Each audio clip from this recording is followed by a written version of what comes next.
di Facebook kan, jadi rame ketika dia menceritakan tentang uang. Kebetulan apa nih Ustaz, saya biasa ngisi kajian online di dunia maya.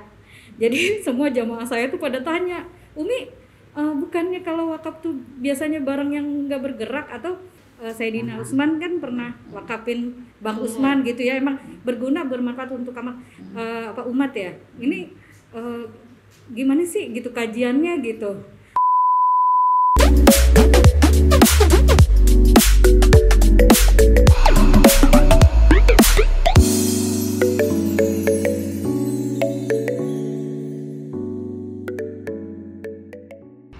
Sore hari ini kami kedatangan dari anggota DPD Jawa Barat, yaitu Bapak Ustadz Ki Haji Amang Saprudin Ustadz ya. Dan dari apa Ibu, dari DPR ya? DPD aja Pak. Oh, DPD aja ya, DPD. Alhamdulillah sudah hadir di harapan kita sekalian. Alhamdulillah pada kesempatan kali ini, adapun kunjungan kali adalah dalam bentuk silaturahim ya, ke tempat kami di wilayah Cilebut Barat, Kampung Batu Gede, Desa Cilebut Barat, Kecamatan Sukaraja, Kabupaten Bogor. Mudah-mudahan pertemuan yang pada hari ini adalah silaturahim ini mendapatkan keberkahan pada Allah Subhanahu wa taala dan senantiasa dapat ada hal-hal yang bersifat positif, terutama bagi kami yang kedatangan anggota DPD yaitu Bapak Ustadz Amang Saprudin. Marilah kita awali dengan pertemuan kita dengan baca basmalah berjamaah. Bismillahirrahmanirrahim. Untuk selanjutnya diserahkan kepada Ustadz Amang ya. Kepada Pak Ustadz Amang. Aturan main, kita mau main apa di Indonesia ini, boleh nggak ngambil tanah ini, misalkan ada tanah nganggur terus kita terus kita olah selama dikelola, maka boleh misalkan. Nah itu aturannya tergantung siapa yang bikin ya. Di sini misalkan ada hutan atau ada tanah terlantar ya, apalagi katakanlah tanahnya tanah negara, nggak diurus ya, tidak pernah disentuh, bahkan kemudian masyarakat Bojonggede mau mengelolanya. Nah itu semuanya tergantung aturannya dan harus mengikuti kepada aturan yang ada. Contoh lain, ketika ada perkebunan yang dimiliki oleh satu perusahaan yang namanya HGU misalkan, dia mendapatkan hak guna usaha ya, katakanlah sampai 30 tahun atau sampai 90 tahun, itu semuanya harus sesuai aturan yang ada. Nah, berangkat dari situlah saudara-saudara sekalian, kita di dalam konteks kebangsaan, kemasyarakatan dan sebagai warga negara penting sekali memahami aturan-aturan itu, termasuk misalkan tentang keyayasanan. Nah ini tentang yayasan saja penting dipahami, misalkan mengenai aset yayasan. Nah aset yayasan ini atas nama yayasan atau atas nama sebuah lembaga lain, katakanlah PT yang kemudian disewa oleh yayasan misalkan. Bahasa administratifnya begitu. Itu juga penting dipahami. Karena ketika tidak dipahami seperti itu, ketika terjadi konflik, misalkan pengurus yayasan tidak bisa dipecahkan dengan baik, nah itu nanti negara bisa mengambil alih ya aset yayasan itu. Nah dan bisa dilikuidasi, karena bagaimanapun yayasan itu masuk dalam peraturan tata kelola di negara kita ini, itu masuknya nanti pada badan hukum milik negara nanti pada akhirnya. Wallahu alam. Nah ini tentu penting dipahami oleh kita aturan-aturan seperti ini. Nah kemudian saudara-saudara sekalian, tentu kami di DPD sangat apresiatif terhadap berbagai upaya ya untuk membangun masyarakat ya, apalagi dalam sektor pendidikan ya, seperti yang dikembangkan oleh yayasan ini. Tadi ngobrol-ngobrol sedikit, di sini udah ada rumah Quran ya, rumah Quran Indonesia Ya, kalau kita bicara dakwah ya kita juga sangat-sangat sangat-sangat penting ya memahami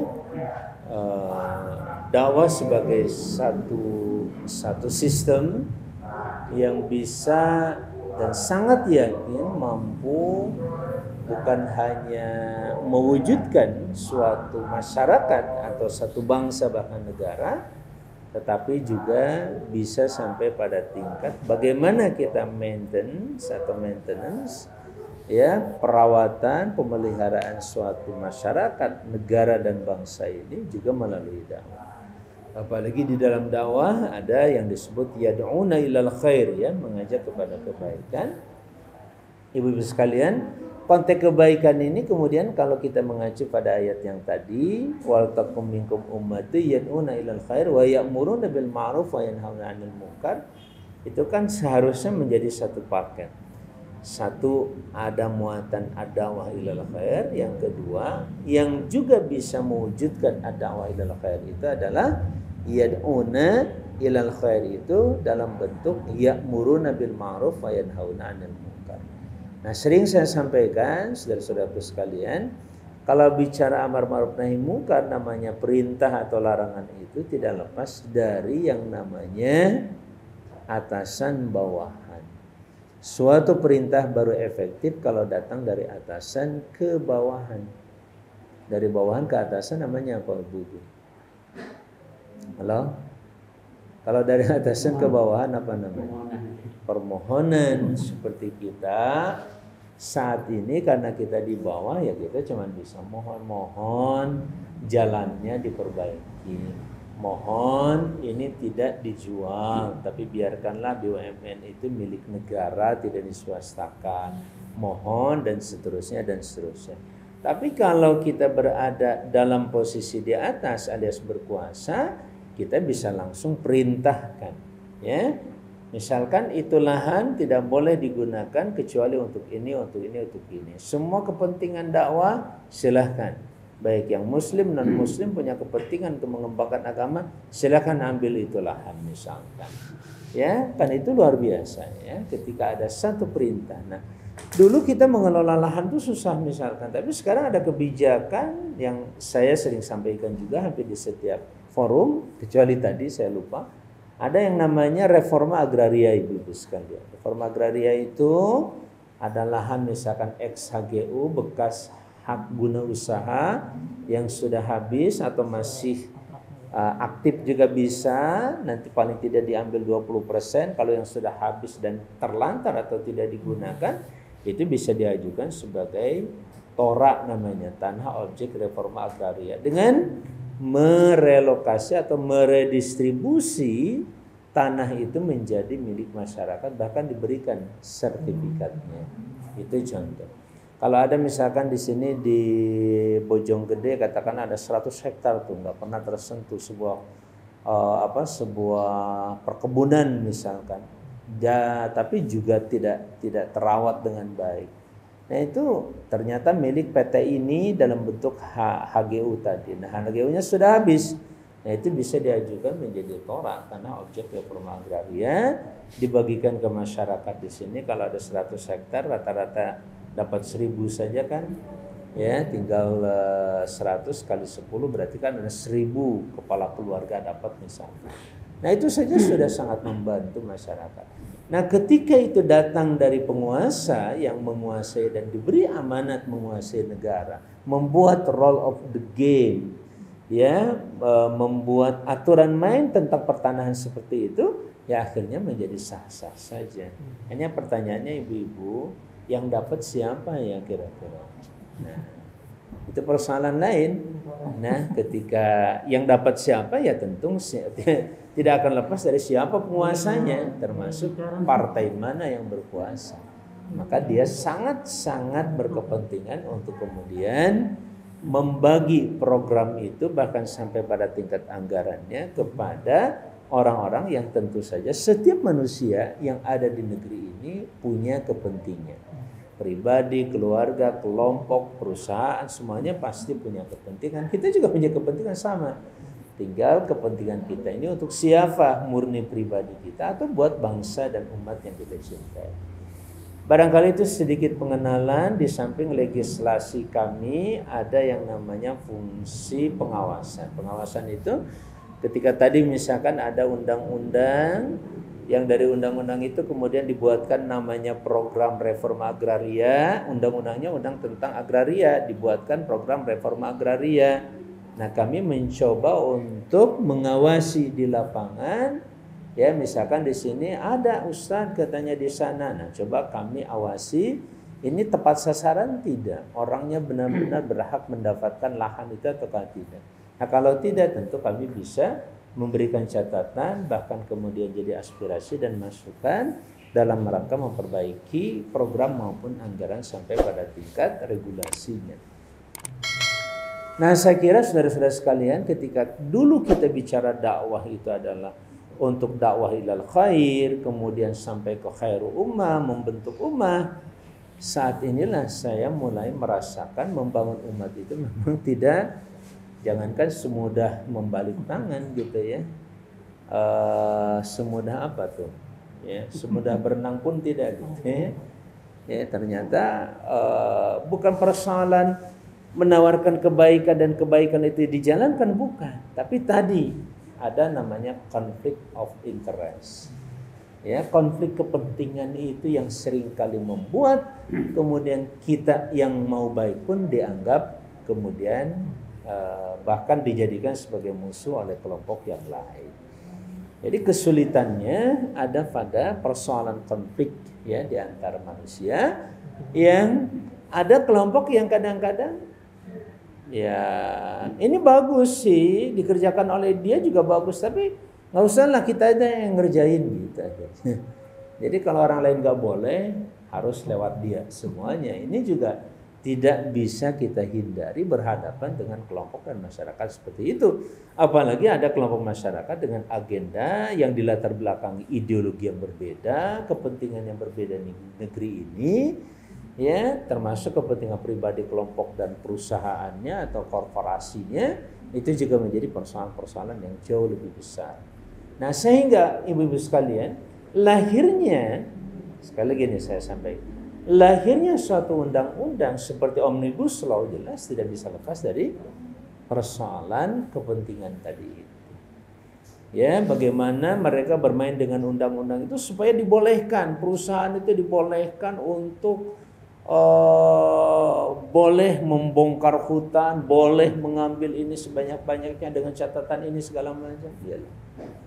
Ya, mereka juga tetap minta semacam perlindungan, bahkan tadi pembolehan lewat undang-undang ya untuk menanam apa saja. Bisa saja mereka punya lahan misalkan 100 hektar untuk menanam ganja, tapi ganjanya bukan buat dijual bebas, tapi buat kepentingan obat-obatan misalkan. Nah, itu juga menjadi satu kepentingan tersendiri yang bisa saja lewat undang-undang dia bikin gitu.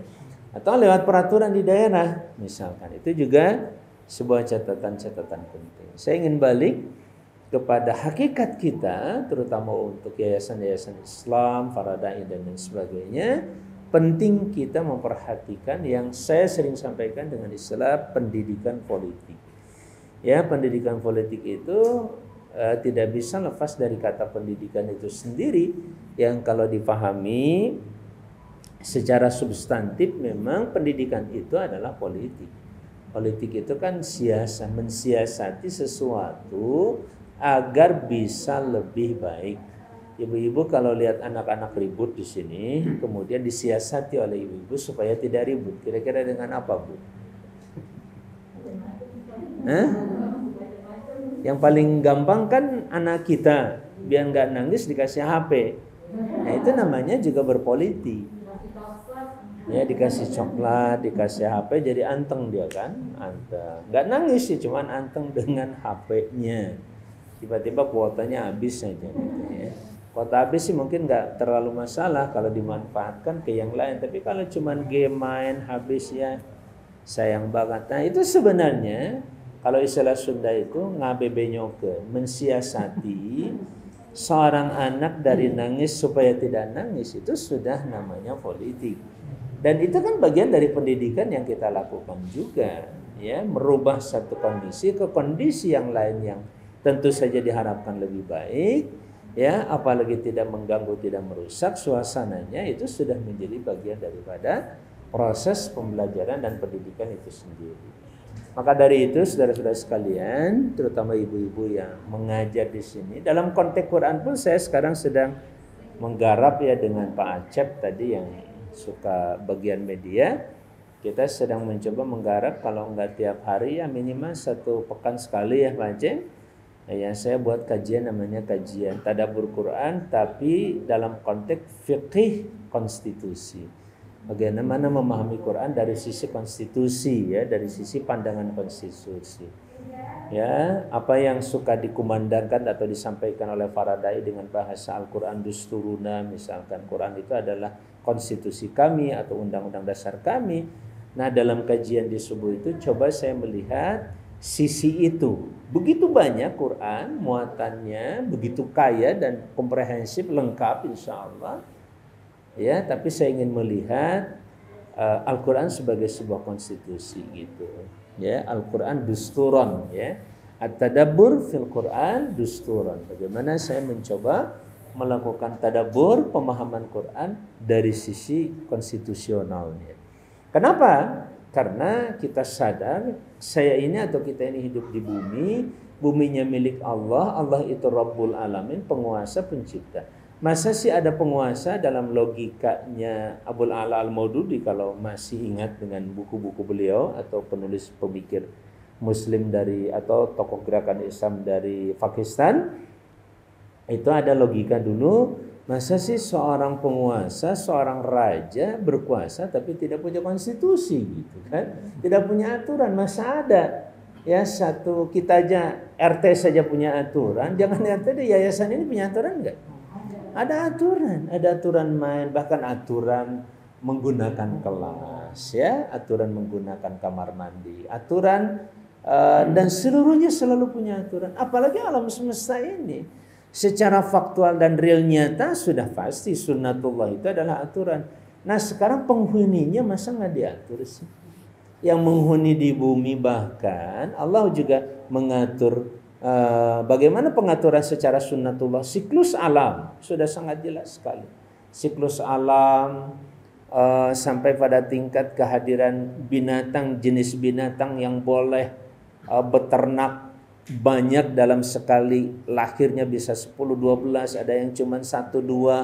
Itu kan semuanya siklus itu sudah dibuat aturannya oleh Allah Subhanahu wa taala. Termasuk manusia sebagai penghuni di bumi ini juga diatur, ditata oleh Allah. Hanya kita sangat sadar dan masih paham ya, aturan itu kan bagian dari sebuah kehendak. Maunya Pak Jokowi dengan Indonesia seperti apa, kira-kira kan gitu. Hanya keinginan Pak Presiden itu harus mempresentasikan dan merepresentasikan keinginan rakyat kan gitu, yang memberikan mandat. Nah kalau kita sebagai manusia, makhluk di muka bumi, tentu kita juga harus merepresentasikan keinginan yang punya bumi ini. Bahkan yang menciptakan bumi ini siapa? Nah disinilah yang bisa menjawab itu hanyalah Al-Quranul Karim. Dialah Allah Subhanahu wa taala alladzi khalaqa lakum, ya, yang telah membuat, menciptakan untuk kalian ma fil ardi jami'an, segala sesuatu yang ada di bumi ini. Ya, alladzi khalaqakum, yang telah menciptakan kalian bahkan min nafsi wahidah. Ya, alladzi khalaqakum, ya, walladzina min qablikum la'allakum tattaqun. Nah, sebagai pencipta dia tahu persis.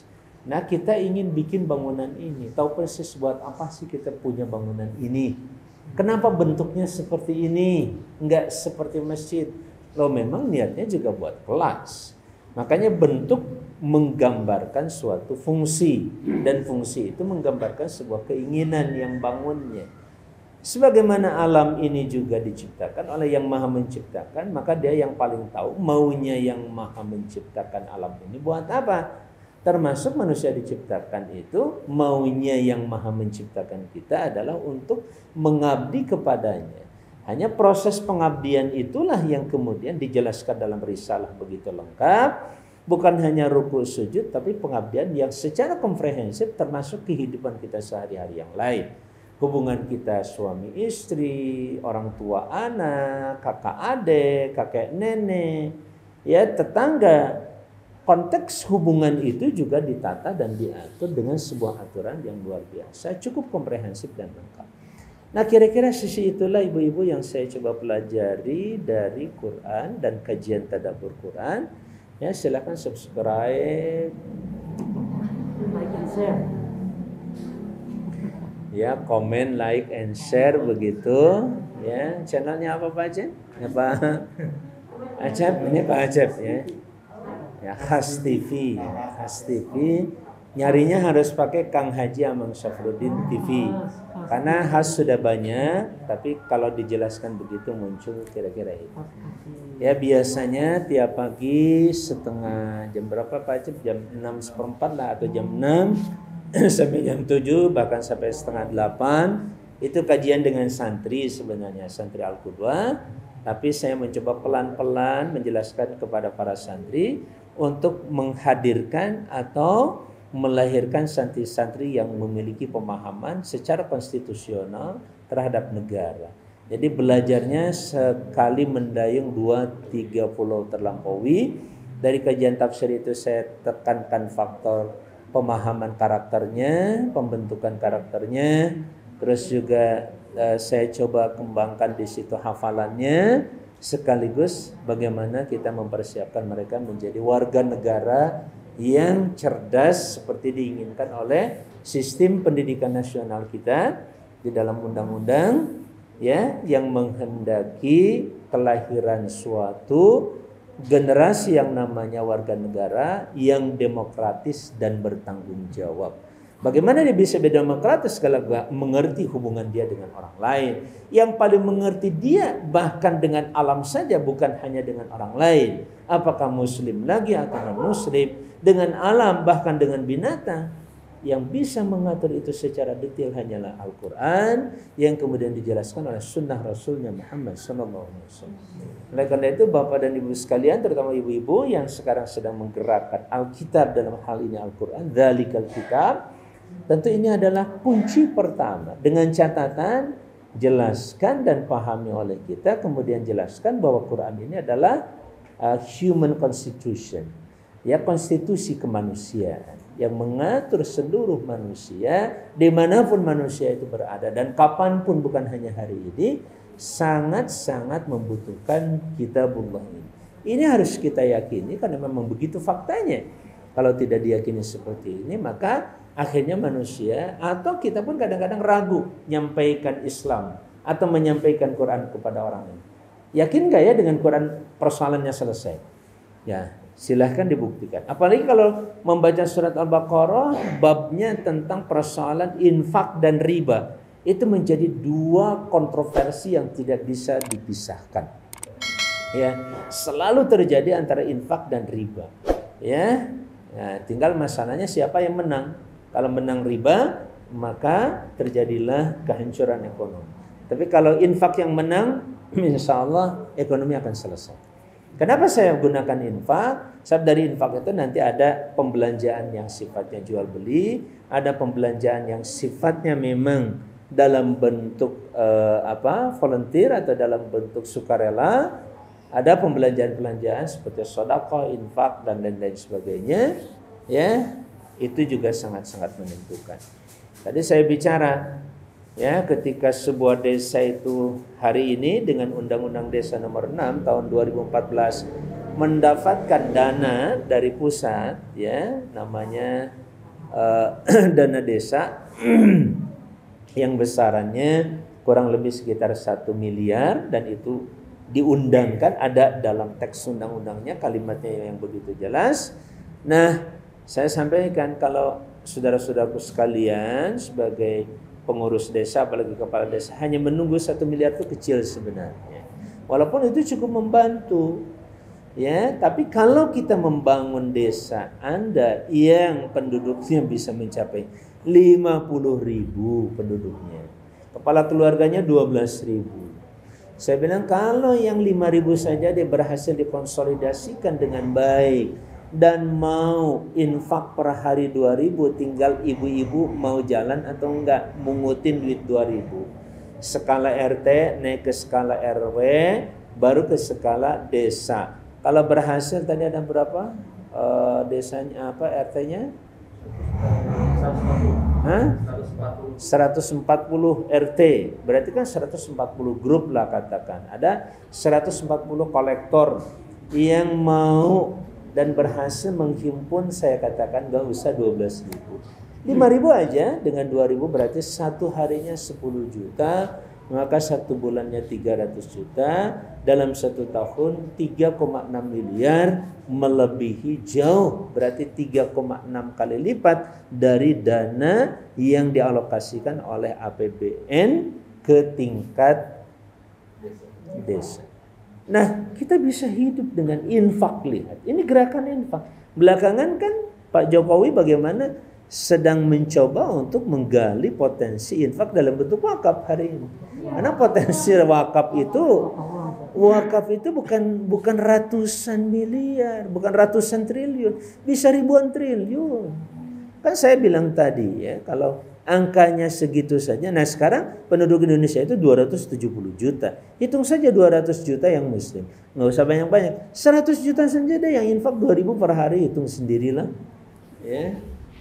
Berapa? 100 juta kali 2.000 rupiah. Banyak-banyak. Ya. Nah, saudara-saudara sekalian, itu bisa 2 triliun ya dalam satu hari. Tinggal kalikan aja.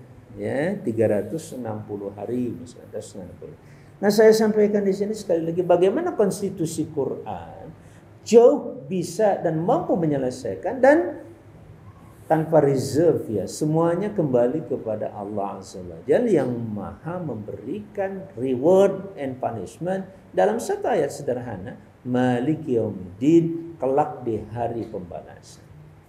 Kita akan langsung mendapatkan reward atau punishment dari raja satu-satunya yang sekarang boleh berbagi kerajaan dengan manusia, tapi kelak di akhirat seluruhnya terhimpun, seluruhnya kembali kepada Allah. Jadi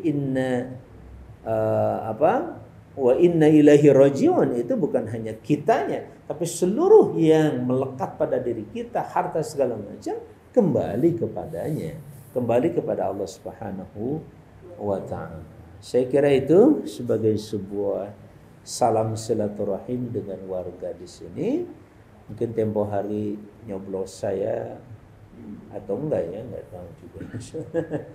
Itu enggak terlalu penting saya pikir, tapi yang jelas saya mendapatkan amanah ini sebagai amanah yang luar biasa berat ya, tapi harus dijalani ya. Mudah-mudahan silaturahim ini sekali lagi bisa bersama-sama saling mengingatkan dan menyegarkan betapa pentingnya kita memperhatikan bangsa dan negara yang kita cintai, mulai dari diri kita yang memiliki kepedulian.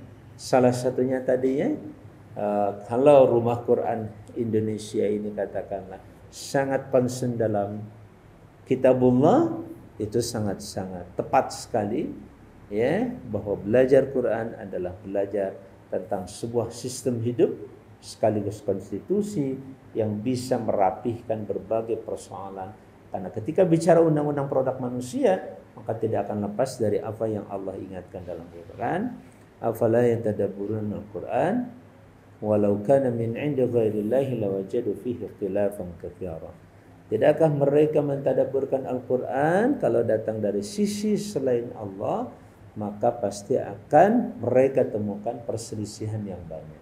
Hari ini menurut hasil riset dan penelitian, lebih dari 100 undang-undang produk Indonesia yang kontroversial, bahkan kontradiktif satu sama lain, atau minimal disharmoni. Kayak tadi, undang-undang kehutanan yang ingin melindungi hutan supaya hutan konservasi ini luar biasa, dapat terjaga, terpelihara, sehingga paru-paru dunia pun luar biasa juga terjaga. Tapi undang-undang pertambangan, di situ ada tambang luas, kekayaannya luar biasa, kalau digali dan dieksploitasi ini bisa menjadi cadangan devisa yang besar. Coba kira-kira gimana? Ya, kalau bisa saya disuntik ya Bu ya, dari sini bikin terowongan gitu di bawah, diambilin, tapi hutannya tetap utuh, bisa nggak? Tapi kan biayanya besar luar biasa itu. Ya, boleh jadi biaya untuk pengerukan dengan pola itu bisa lebih besar dibandingkan hasil hutannya atau hasil batu bara yang ada di hutan itu. Ya, fakta-fakta lapangan sudah semakin membuktikan. Ya, banjirnya Kalsel, kemudian juga di di Sulawesi Utara dan lain-lain, itu tidak lepas daripada kerusakan hutan yang sudah terlalu parah sebenarnya. Apalagi kalau bicara Kalimantan, dari atas pesawat itu namanya lobang-lobang bekas penggalian batu bara itu bukan 10-20, ratusan, mungkin sudah ribuan sekarang. Ya, dan itu salah satu penyumbang yang tidak bisa menutup mata terhadap kerusakan lingkungan yang ada di sana. Ya, ada orang Kalimantan di sini? Ya, ada, alhamdulillah. Ya, tapi kita berdoa dan kita doakan ya saudara-saudara kita di Kalimantan, Allah selamatkan ya. Karena bencana itu ya seperti Allah sudah ingatkan dalam konstitusi Quran, sudah diingatkan dhaharal fasadu fil barri wal bahri bima kasabat aydina. Semuanya disebabkan oleh tangan-tangan manusia ya. Saya sih enggak, cuma tanda tangan aja ya, sama itu tangan kamu juga ya. Termasuk kontribusi. Enggak, saya cuma membahas undang-undang, tapi kan ujung-ujungnya tetap ditanda tangan juga. Jadi sebuah undang-undang. Gara-gara undang-undang itu maka terjadi kehancuran fatal. Belum bicara tentang kerusakan di lautan tadi dan lain sebagainya dan lain sebagainya. Saya kira tema kita kalau bicara dari perspektif Islam akan sangat luar biasa kaya, dan tentu saja tidak hanya problem, kita juga bisa memberikan solusi. Nah, minimal solusinya ibu-ibu di tingkat rumah tangga kita dah, di tingkat RT kita, RW kita, sampai ke desa atau kelurahan kita. Kalau persoalan-persoalan ini bisa kita selesaikan di tingkat rumah kita, saya yakin lebih dari 50%, bahkan bisa sampai 60-70% persoalan Indonesia akan selesai. Ya. Contoh lain yang sering saya sampaikan, misalkan anggaran pendidikan.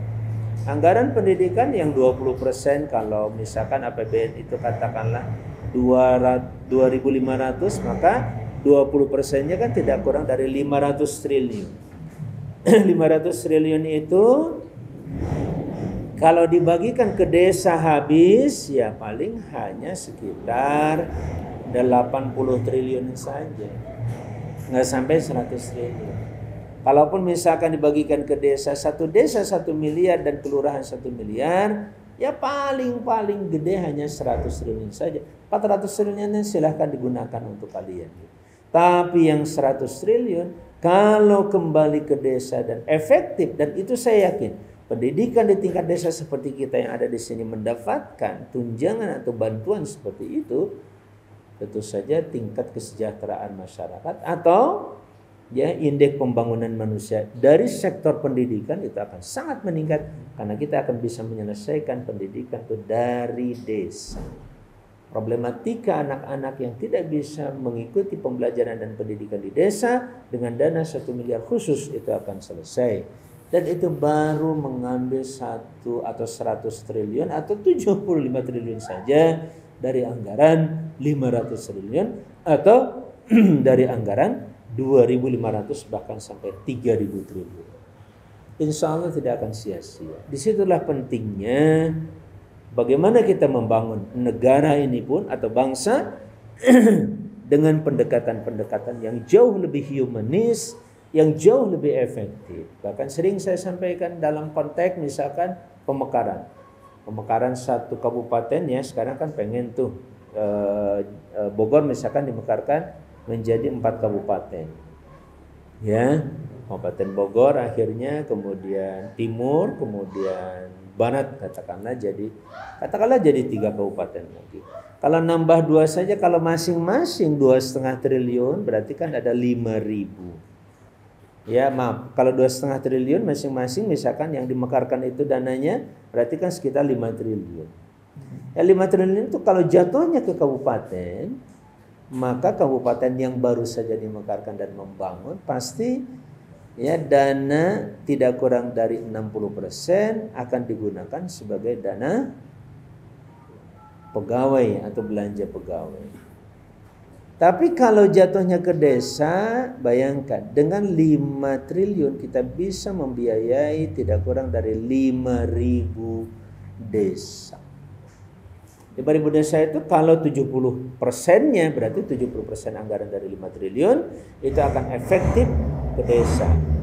Sedangkan yang katakanlah hanya 30%-nya saja untuk belanja pegawai. Jadi jauh lebih efektif dana itu datang ke desa jika dibandingkan dengan datangnya ke tingkat kabupaten atau kota. Ini penting ya Pak Acep, tolong bab ini agak off the record sedikit karena harus menjaga ya hati-hati teman-teman yang sedang semangat untuk memekarkan kabupaten. Tapi saya melihat pemekaran desa lebih strategis dibandingkan dengan pemekaran sebuah kabupaten kota.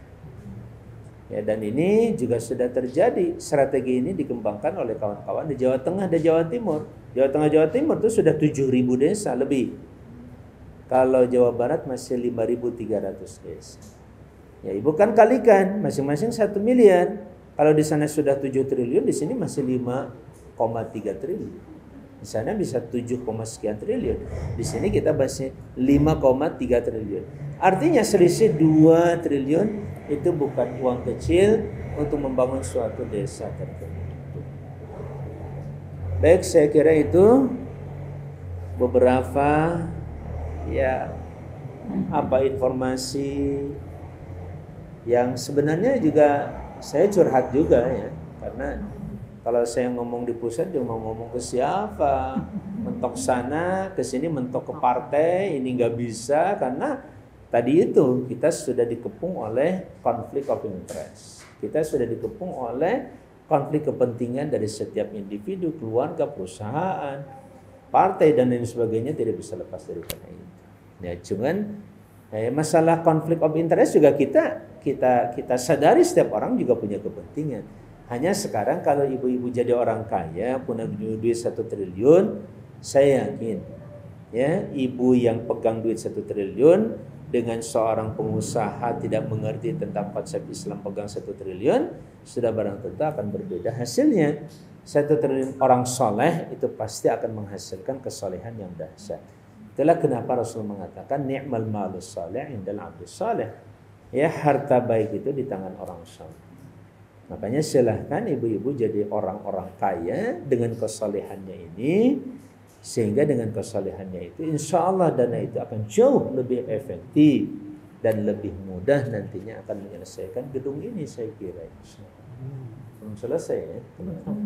Nah, itu saja. Baik hadirin yang berbahagia, hampir 1 jam saya bicara di sini ya. Gak terasa juga, terasa sih pegawai. Hadanallahu wa iyyakum ajmain. Mohon maaf yang sebesar-besarnya.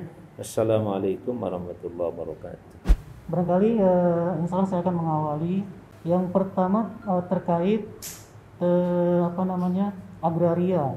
Beberapa waktu yang lalu saya pernah mendengar terkait pembatasan kepemilikan tanah pribadi, yaitu selama 100 tahun. Nah ini sampai sekarang ini kira-kira bagaimana keputusannya begitu? Sehingga kan ini menjadi masalah ya, problem juga di masyarakat atau kita sebagai pemilik tanah pribadi, seperti itu pertama.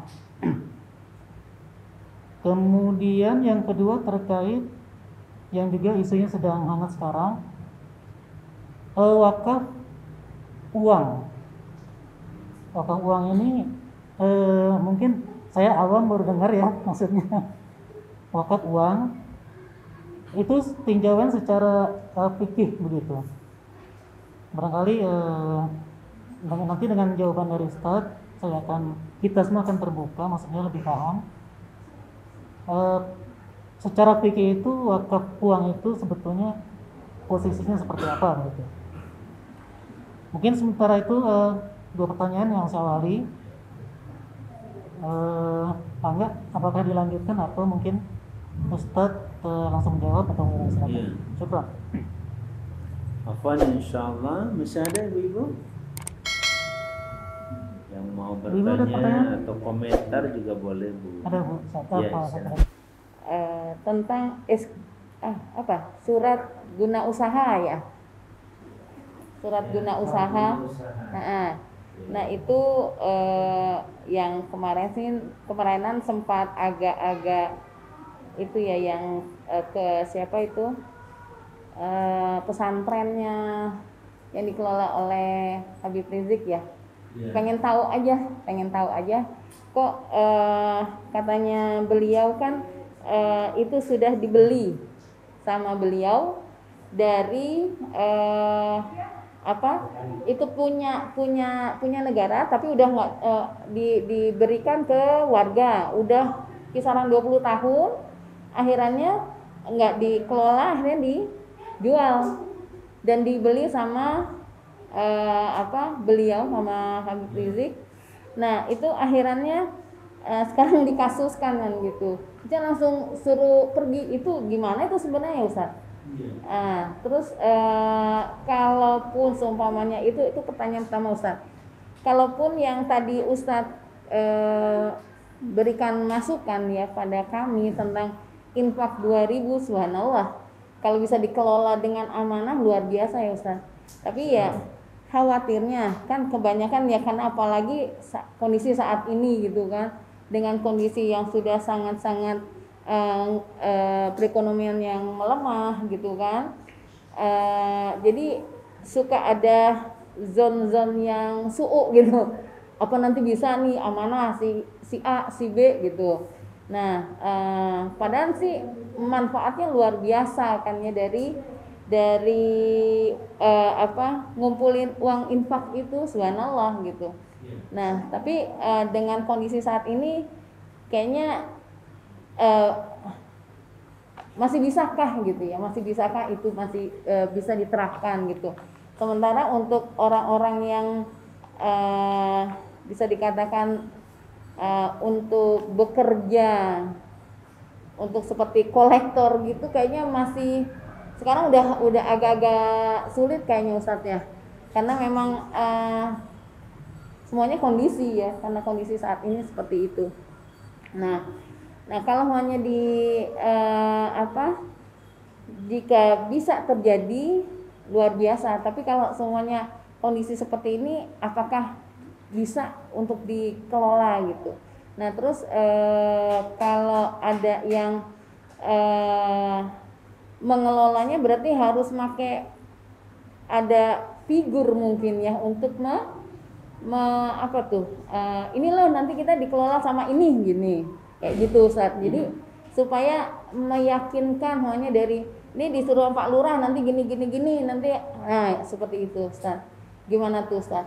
Sepertinya itu aja dulu pertanyaan saya. Terima kasih Ustaz. Jazakallah. Assalamualaikum. Di Facebook kan jadi ramai ketika dia menceritakan tentang wakaf uang. Kebetulan apa nih Ustaz, saya biasa ngisi kajian online di dunia maya. Jadi semua jamaah saya tuh pada tanya, Umi, bukannya kalau wakaf tuh biasanya barang yang nggak bergerak, atau Sayyidina Utsman kan pernah wakafin Bang Utsman gitu ya, emang berguna bermanfaat untuk umat ya. Ini gimana sih gitu kajiannya gitu. Terus masih saya belum detail banget buka kitab ya Ustadz, jadi enggak, tiba-tiba pas tadi Pak Dedi nanya saya jadi tergelitik. Itu kok wakaf uang gitu. Udah jawaban di inbox saya udah ada lagi lebih dari 100 saya nggak balesin gitu. Terus gitu. Yang kedua masalah tanah Ustadz, kebetulan kampung ibu saya di Ciapus, di kaki Gunung Salak ya. Itu kebiasaan masyarakat sana kan memang udah matok-matokin gitu Ustadz. Jadi udah tau lah, ini tanah si keluarga si bapak A, ini si bapak B gitu. Terus ya kan tadi Pak Dedi tanyain tentang kepemilikan ya. Sementara kita nggak ada yang punya surat tanah Ustaz gitu. Jadi kalau mau jual tuh kayak saksi hidup gitu Ustaz. Nih kita rencana mau jual tanah misalnya sawah, yang masih hidup ya bibi-bibi kita, kan orang tua udah meninggal gitu, jadi saksinya dia gitu. Nah itu sama lurah setempat dilegalin, dibolehin gitu. Kalau nggak punya saksi, misalnya bibi saya udah pada meninggal, udah nggak bisa dijual tuh tanah dikembaliin lagi ke desa gitu. Itu gimana ya Ustadz? Gitu maksudnya, gitu apa? Itu hukum positif apa hukum negatif apa gimana gitu? Hukum manusia. Apa hukum manusia kan namanya? Apa Ustaz? Permasalahan ini dengan betapa pentingnya kita memahami regulasi. Ya, undang-undang yang jauh lebih penting adalah bagaimana kita terlibat dalam pembuatan undang-undang itu. Ya, supaya tidak berbenturan dengan hati nurani, apalagi aturan-aturan kehidupan, apalagi di mana kita akan kembali kepada Allah mempertanggungjawabkan hidup kita di hadapannya. Itu kan bagaimana saya bisa hidup cocok dan sesuai serta sejalan dengan nilai-nilai kehidupan, dan tidak ada kehidupan menurut kita kecuali apa yang telah digariskan oleh yang maha menciptakan kehidupan itu sendiri. Biyadikal khair, hanya di tangan mula ya Allah yang namanya kebaikan itu. Ini bingkai pertama. Dari situlah tentu tadi kenapa muncul masalah-masalah yang tadi itu, ya. Dalam Islam seperti apa sebenarnya tanah itu? Ya, dari dulu juga pertama bumi ini kan seharusnya tidak termasuk yang boleh diperjualbelikan. Makanya dikembalikan kepada negara. Negara lah yang membagi kepada setiap individu. Di situ pentingnya kehadiran negara. Membagi kepada setiap penduduk. Jangan sampai ada satu penduduk yang tidak punya lahan tempat tinggal. Saat dia diciptakan oleh Allah dan lahir ke muka bumi, dibesarkan, dia harus punya lahan untuk dirinya tinggal dan mata pencahariannya. Nah itu saya pernah coba perjuangkan satu ayat saja terkait dengan itu. Yang sekarang sebenarnya ada reforma agraria tadi yang kalau dijumlah ibu sekalian itu bisa mencapai 25 juta hektar. Luas Indonesia itu mungkin sekitar 200 juta hektaran. Ya kurang lebih 190 juta hektar. Jadi kalau diambil 25 juta hektar itu ya kurang lebih baru sekitar berapa persen tuh ya? Sekitar 12,5% ya kurang lebih. Nah, angka ini ternyata dengan 25 juta itu tadi ada yang 9 juta itu reforma agraria dalam bentuk XHGU yang langsung dibagikan dari distribusi milik masyarakat. 9 juta di bawah Kementerian Agraria dan 4,1 juta di bawah Kementerian Kehutanan dan Lingkungan Hidup. Yang 12 juta lagi itu hutan sosial yang bisa dikelola oleh masyarakat dengan hak pengelolaannya bisa mencapai 35 tahun. Bahkan mungkin tadi masuk ke angka bisa mencapai 100 tahun. Misalkan ada hutan pinus bagus kita mau kelola untuk wisata, oke, kita bisa mendapatkan konsesi bisa sampai 35 tahun bahkan bisa lebih. Atau ada hutan saya mau kembangkan dan mau kita tanami, misalkan tanamannya tanaman kopi umpamanya, itu juga sangat luar biasa, itu sangat bisa dan itu bisa diajukan dari yang 12 juta hektar tadi itu yang di bawah perhutani dan lain sebagainya. Nah, kalau di total masing-masing saya bilang dibagi 1000 meter saja satu orang tuh, berarti kan 25 juta dibagi 1000 itu sama dengan 25 juta dikali 10 kan. Ya kan? Karena 1 hektar dibagi 1000 itu kan dapat 10. Berarti 25 juta kali 10 250 juta. Ya artinya 250 juta jiwa dapat tuh tanah masing-masing 1000 meter. Ibu-ibu kalau punya 1000 meter mau diapain? Pokoknya bisa lah ya. Buat warung, buat rumah, buat bikin, nggak bisa kontrakan, semuanya punya rumah. Nah itu contoh saja. Artinya ketika bicara betapa Pamang itu satu orang nanti berapa luas? Kalau satu orang 1 hektar, iyalah. Kalau satu orang 1 hektar saya bilang 270 juta hektar, nggak kebagian. Tapi kalau 1000 meter masih sangat bisa. Sisanya masih banyak. Toh sekarang pun banyak pengusaha yang diberi kewenangan mengelola lahan. Tadi seperti HGU, hak guna usaha, bisa mencapai 35 tahun. Bahkan ada yang kemudian bisa sampai 100 tahun misalkan. Dan itu satu pengusaha dengan keluarganya, dengan timnya, dengan itu bisa jutaan hektar. Satu orang, satu keluarga, satu perusahaan 1.000.000 hektar. Gimana tuh? Ada yang 2 juta hektar. Ya, kalau itu bisa, kenapa penduduk yang lain yang sebagai warga negara tidak bisa mendapatkan itu? Seharusnya. Nah, disitulah saya katakan tadi, kenapa ngaji kita ini sudah masuk pada persoalan-persoalan yang sangat kompleks dan real nyata di negara yang kita cintai ini. Dan disitulah pentingnya kita menguasai dan memahami persoalan yang tadi. Jadi Ibu sekalian, kaitan dengan pembatasan 100 tahun itu juga masih debatable, dan saya juga belum persis tahu. Yang saya tahu 100 tahun itu pembatasan untuk mereka yang mendapatkan hak tadi itu, hak pengelolaan tadi, apakah HGU atau yang lainnya. Ya, sementara kalau pengelolaan hutan sosial itu sampai 35 tahun, tapi ada yang sampai 100 tahun. Nah, kalau kepemilikan mutlak yang memang saya sudah punya sertifikat, sampai hari ini setahu saya tidak ada pembatasannya selama kita memilikinya, yaitu kita masih bisa menguasai dan mewariskannya juga sampai turun-temurun ke anak kita juga silakan. Dan ini juga nanti ada solusi dari wakaf. Solusi wakaf dalam konteks warisan itu salah satu hukum Allah. Ketika si bapak wafat atau ibu wafat, maka meninggalkan hartanya sebagai warisan. Katakan rumahnya jadi warisan. Kalau namanya warisan, berpindah hak dari kita kepada anak kita, sama statusnya seperti kita memilikinya dulu. Mau diapain terserah, termasuk dijual pun boleh. Beda kalau diwakafkan. Nah, misalkan saya punya rumah, saya wakafkan ke anak saya, itu namanya wakaf dzurri, wakaf keturunan. Silakan kelola oleh anak saya, tapi satu syaratnya, dalam tanah wakaf tidak boleh dijual, apapun bentuknya. Kecuali kalau dirislah, dipindahkan.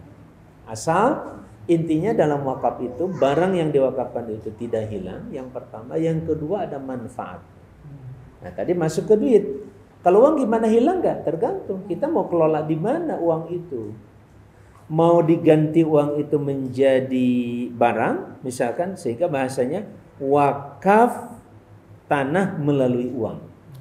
Saya nggak punya tanah, ya mau diwakafkan, tapi saya punya duit 100 juta, saya mau wakaf, boleh. Saya wakafkan. Ada tanah di sana luas sekian 50 juta rupiah, luasnya katakanlah 1000 meter, ya udah saya wakaf 1000 meter. Tapi yang saya kirimkan duitnya. Itu namanya wakaf barang atau tanah apapun melalui uang. Tapi ada namanya wakaf uang tadi. Wakaf uang itu nanti diserahkan kepada nadir. Bagaimana nadir itu akan mengelolanya. Syaratnya tadi, tidak boleh hilang, dan yang kedua harus memiliki manfaat yang terus berputar. Tidak boleh habis. Gimana caranya? Ya sama, bisa saja saya wakaf uang tapi oleh si nadir dibelikan kepada lahan properti misalkan, sehingga dengan dibelikan lahan properti kan tidak hilang. Nanti tinggal propertinya mau dibangun, bangunan itu disewakan kayak hotel. Nah itu juga bisa. Kita kan nggak langsung saya wakaf hotel, nggak punya. Saya cuma wakaf 2.000 rupiah tadi, mau dibeliin apa? Es, ya kan nggak bisa. Tapi dengan crowdfunding melalui konsep wakaf, ya tadi solusi wakaf uang itu memberikan peluang kepada mereka yang tidak punya uang besar, apalagi lahan besar, tapi dengan uang kecil nyicil 2.000 sehari, akhirnya orang Bojonggede punya sebuah katakanlah gedung yang bisa disewakan representatif.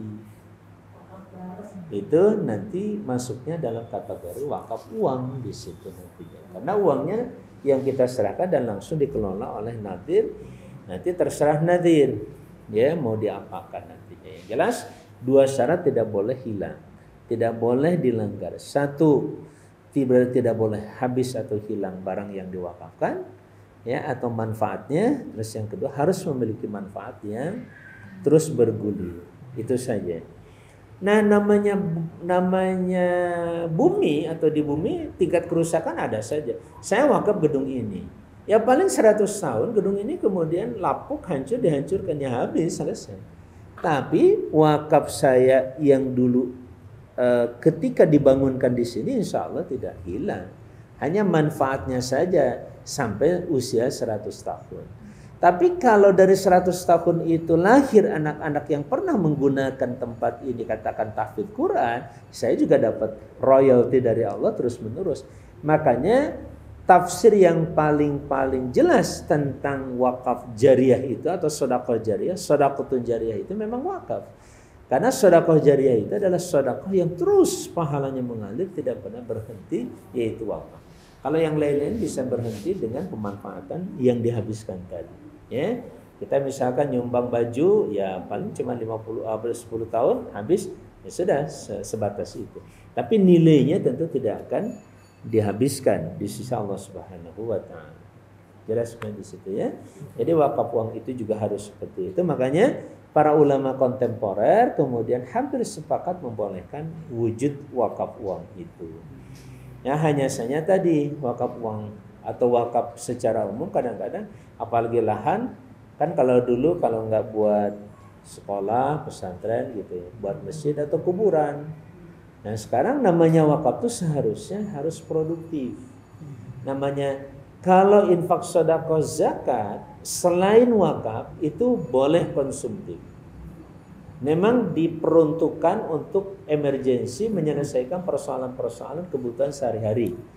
Kecuali wakaf. Kalau wakaf itu harus produktif karena dia harus menghasilkan sesuatu yang membuat barang itu terus berkembang dan bertambah nilainya dan tidak habis. Kalau misalkan saya bangun gedung nih, hotel umpamanya hotel wakaf. Nah hasilnya nanti dibelikan lagi ke tempat yang lain, terus dikembangkan lagi. Nah itu yang diharapkan seperti itu. Jangan bangun terus duitnya diambil terus, dimakan habis oleh pengurus atau dibagikan ke sekitar. Itu juga tidak strategis. Penting tetap bagaimana satu bangunan bisa jadi dua bangunan. Ya. Kalau namanya resiko hancur karena gempa itu persoalan, bukan kesalahan nadir. Ya, begitu halnya wakaf dalam bentuk binatang ternak. Sapi umpamanya, saya wakaf deh 2 ekor sapi, atau sapinya sapi apa tuh, sapi lahiran gitu ya, atau apa namanya sapi yang bisa berkembang biak itu ya. Nah nanti setiap tahun, nah semakin bertambah dari 2 bisa jadi 4, terus berkembang lagi. Nah itu contoh wakaf. Masalah kemudian bagaimana kalau mati ya? Namanya mati kan di luar kehendak kita, kecuali kalau ada kesalahan fatal akibat pengelola yang mengakibatkan kematian, itu yang harus dipertanggungjawabkan dalam konteks apapun sama. Cukup ya? Gitu ya. Nah tadi ya terkait dengan pengelolaan tadi, ini tadi sudah ada contoh di era pandemi dalam konteks infak tadi ibu-ibu yang 2000, ternyata ada satu RW tadi cerita di desa sebelah itu, desa Rawa Panjang ya? Rawa Panjang atau Sawah Panjang? Sawah. Rawa ya, Rawa Panjang itu alhamdulillah teman kita baru saja menang di situ dan akan dilantik nanti. Dan itu saya bilang, dan dia udah cerita, ada RW di saya kata dia itu di era pandemi ini kemudian justru menghimpun dana. Dan sangat luar biasa antusiasme masyarakat itu, dan dia berhasil menghimpun di angka 50 juta. Nah saya pikir gerakan ini bisa dilanjut. Makanya kalau namanya gerakan infak harus jelas 3 hal. Pertama, aksinya jelas dulu. Ada gedung nih, jelas gedungnya, kegiatannya untuk apa, anak-anak yang terlibat di dalamnya dan lain sebagainya. Yang kedua, cara kita memasarkan, mengkomunikasikan. Dan yang ketiga, muncul trust nanti dari masyarakat. Oke, ini memang sebuah yayasan, anak-anak saya, anak-anak kami di sini dibina dengan baik, maka banyak yang trust nantinya memberikan kepada lembaga ini dengan baik. Apalagi misalkan lembaga ini bukan lembaga profit, ya semuanya di sini digratiskan. Kami mencari orang-orang di sini nanti ada produk yang bisa dijual dalam tanda petik dan dipasarkan. Contoh lagi misalkan, nah itu bisa lewat yang tadi tuh. Misalkan kita mau di sini nggak ada sawah, tapi RT kita ngumpulin duit yang tadi, bagaimana kalau kita sewa sawah?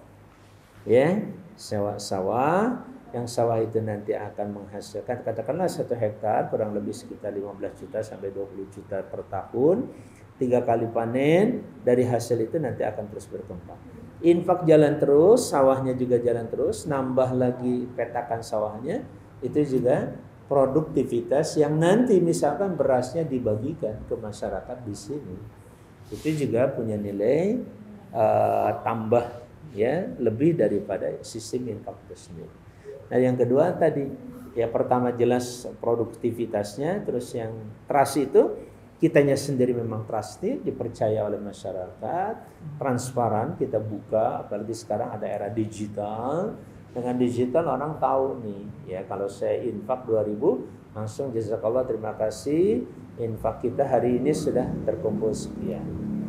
Ya, nanti kalau ada perlu klarifikasi tinggal ya foto saja, nilainya kita share lagi gitu. Terus seperti itu.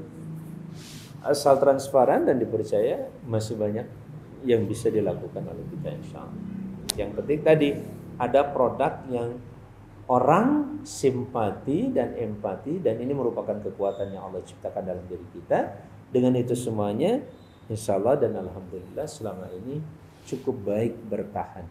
Ya, lembaga-lembaga besar seperti Rumah Zakat, ACT, Dompet Duafa, LAS Muhammadiyah, LAS NU itu eksis tuh karena produktivitas mereka jelas, terus bisa dikomunikasikan dengan baik, maka tingkat kepercayaannya luar biasa.